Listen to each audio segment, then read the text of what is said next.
Historiquement, l'Afrique a peu contribué aux problèmes que nous rencontrons aujourd'hui en termes d'émissions de carbone et de réchauffement climatique. Or, non seulement l'Afrique n'est pas le principal responsable, mais le continent est aussi, à bien des égards, le plus vulnérable. Concrètement, au PNUD, ce que nous recherchons, ce que les nations africaines recherchent, c'est un moyen de combiner l'action climatique avec des effets bénéfiques sur le développement.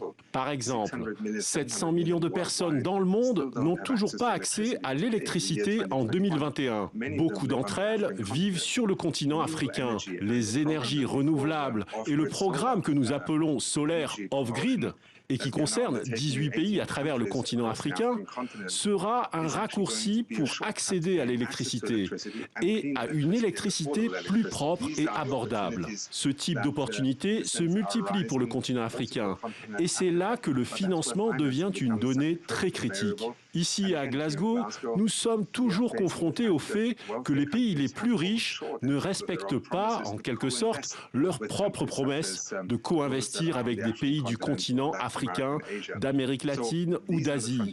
Ces investissements ont besoin d'arriver très rapidement.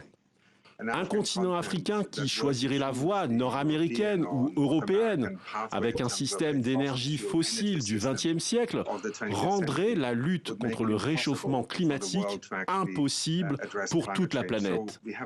On a donc un intérêt commun à aider l'Afrique à accélérer son développement pour aider des populations à accéder à l'électricité. Et pour cela, on doit co-investir. Donc, ce n'est pas un don, ce n'est pas de la philanthropie, c'est un co-investissement.